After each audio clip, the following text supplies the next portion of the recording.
मुझे बचपन से ही ड्राइंग करना बहुत पसंद था।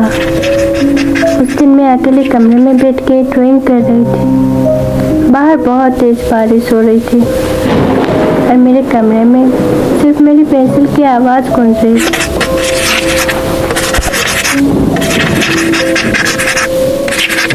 आज घर कितना खाली लग रहा है। जब भी मैं अपनी ड्राइंग से नज़र उठाती तो मुझे ऐसा लगता कोई आवाज़ आ रहा है, कोई मुझे बुला रहा है, लेकिन कमरे में कोई नहीं था। सिर्फ मेरी पेंसिल की आवाज़ थी और मेरी सांसों की आवाज़ थी। फिर एकदम से मुझे एक आवाज़ आई, सृजाना।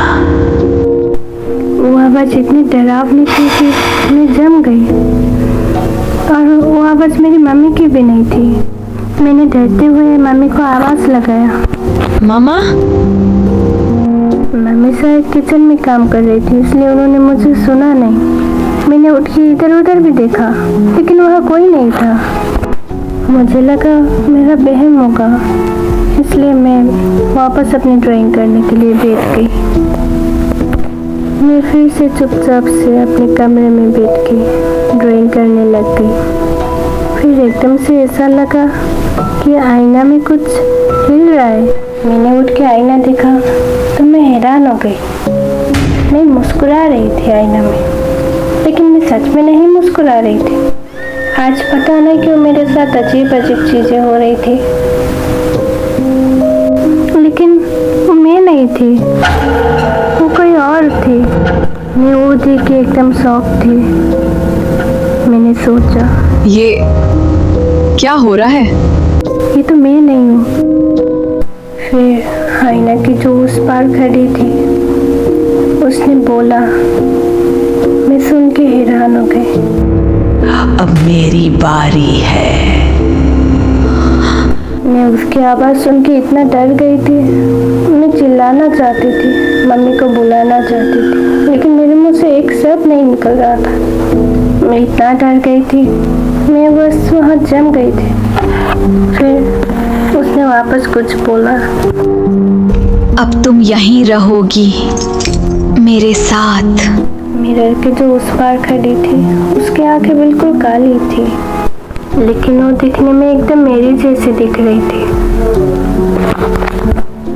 उसकी बातें सुन के मुझे इतना डर लगा कि मैंने पीछे हटने की कोशिश किया, लेकिन मेरे पैर जम गए थे एकदम।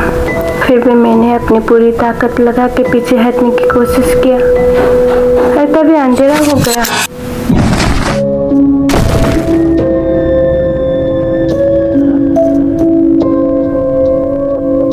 न जाने कितने घंटों तक मैं बेहोश ही पड़ी थी।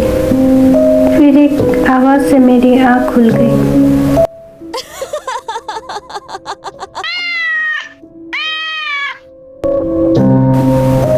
सुना तो कोई लड़की के हंसने की आवाज़ थी और साथ में एक बिल्ली की वह आवाज़ थी।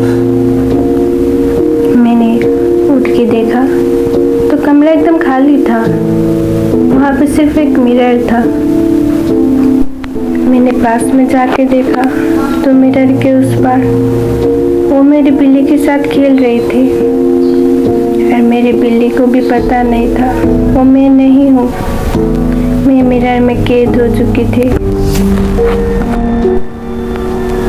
वो दिखने में बिल्कुल मेरी जैसी ही दिख रही थी। शायद किसी को पता भी ना चले कि वो मैं नहीं हूँ। अब मुझे नहीं पता मैं यहाँ से कैसे बाहर निकलूँगी। वो शायद मेरी लाइफ छीनना चाहती थी, इसलिए बोल रही थी, अब मेरी बारी है।